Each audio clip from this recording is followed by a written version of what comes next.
mga aralin sa video na ito ay una, talasalitaan. Ikalawa, basahin natin ang teksto ni Alan A. Ortiz na pinamagatang Kaligirang Pangkasaysayan ng Tanka. Ikatlo, mga mahahalagang tanong pagsusuri ukol sa aralin.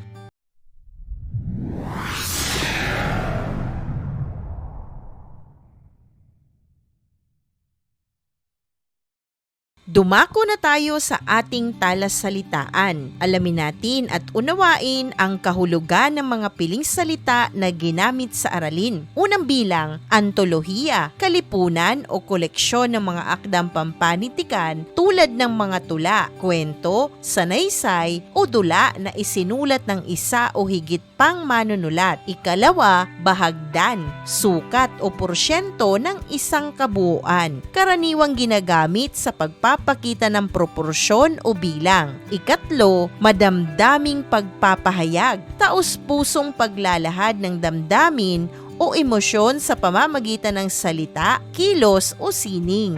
Ikaapat, pagbabatayan, sandigan o pinagmumula ng desisyon, paliwanag o opinyon. Ikalima, ipinahahayag, sinasabi, inilalantad o ipinapakita sa iba ang iniisip o nararamdaman. Ikaanim, aristokrata, taong kabilang sa mataas na antas ng lipunan o may dugong maharlika, taong may mataas na panlasa o edukasyon. Ikapito, malalim na damdamin, matindi, taos at masidhing emosyon na nagmumula sa puso at karanasan ng tao.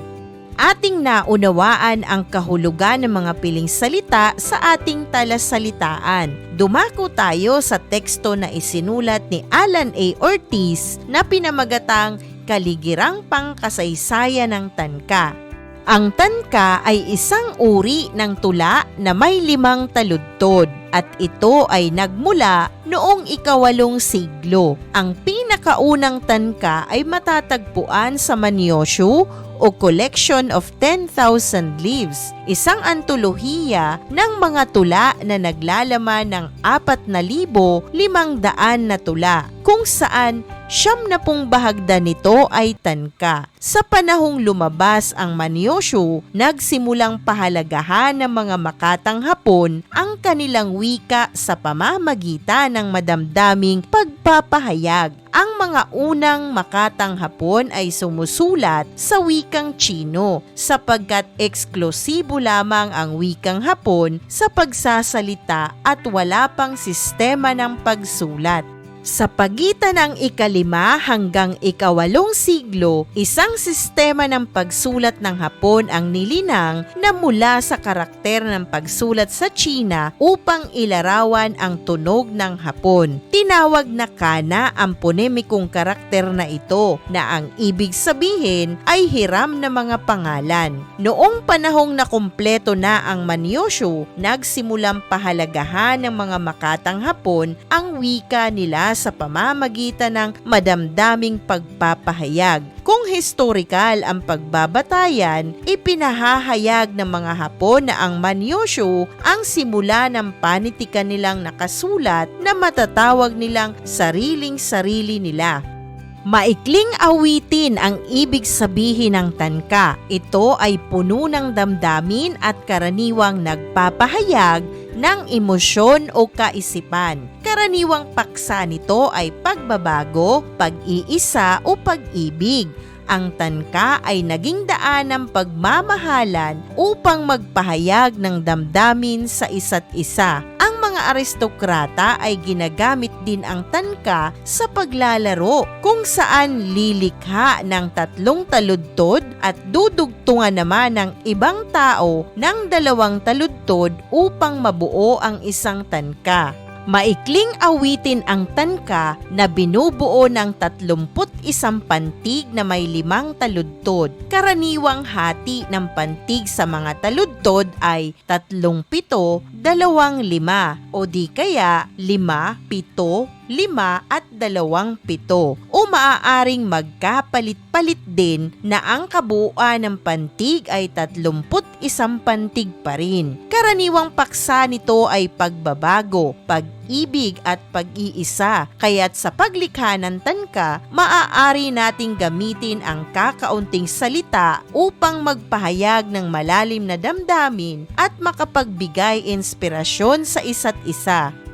Narito ang halimbawa ng tanka. Basahin natin at unawain. Araw na mulat sa may gintong palayan, ngayon taglagas, di ko alam kung kailan, puso ay titigil na. Ang tankang ating binasa ay sinasabing sinulat ni Empress Iwa no Hemi na siyang Empress Consort of the 16th Emperor Nintoko. Sinasabing ang tula ay isinulat ng Empress dahil sa kabiguan niyang masolo ang pag-ibig ng Emperor.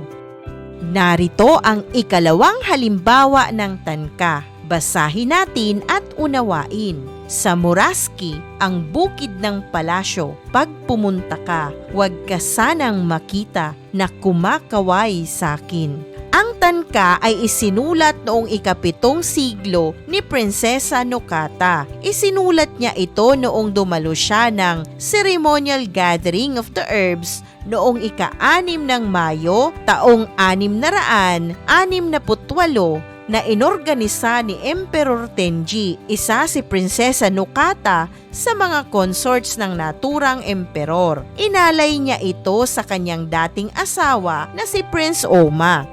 Ating naunawaan ang aralin. Dumako na tayo sa mga mahahalagang tanong pagsusuri tungkol sa tekstong isinulat ni Alan A. Ortiz na pinamagatang Kaligirang Pangkasaysayan ng Tanka. Narito na ang unang tanong. Ano ang papel ng tanka sa lipunang Hapones noong panahon ng Heian? Narito ang maaari mong maging gabay na sagot. Noong panahon ng Heian, taong 774 hanggang taong 1185,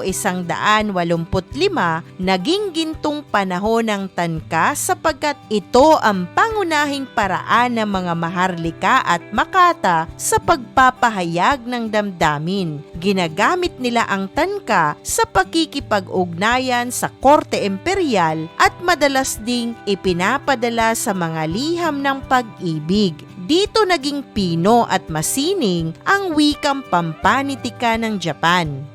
Ikalawang tanong, paano nakaapekto ang tanka sa pagbuo ng ibang anyo ng tula sa Japan? Narito ang maaari mong maging gabay na sagot. Naging batayan ang tanka sa pagbuo ng renga o chain poetry at kalauna ng haiku na hango sa unang 3 linya ng tanka na may sukat na 575. Dahil sa istruktura at temang taglay ng tanka, ito ay naging pundasyon ng iba pang anyo ng panulaang Hapones na nagbibigay diin sa imahe, damdamin at pagninilay. Ikatlong tanong, ano ang mga pagbabagong naganap sa tanka noong panahon ng Meiji? Narito ang maaari mong maging gabay na sagot. Sa panahon ng Meiji, taong 1868 hanggang taong 1912, muling sumigla ang tanka sa tulong ni Masaoka Shiki na nagpasimula ng makabagong estilo ng pagsulat. Ginamit niya ang tanka upang ipahayag ang mga makabagong ideya at karanasan ng tao sa lumalawak na lipunan ng Japan, kaya't muling naging popular ito sa mga modernong makata.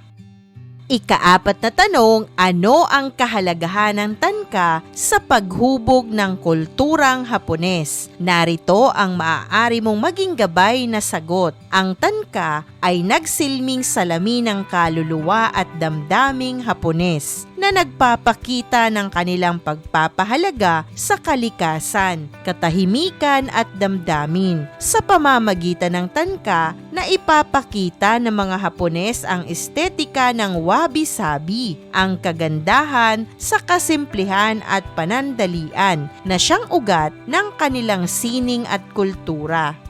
Ikalimang tanong, bakit sinasabing buhay pa rin ang tanka sa makabagong Japan? Narito ang maaari mong maging gabay na sagot. Dahil sa patuloy itong ginagamit ng mga makata at mamamayan bilang anyong pampanitika ng personal na pagninilay at pagsasabi ng damdamin sa panahon ngayon.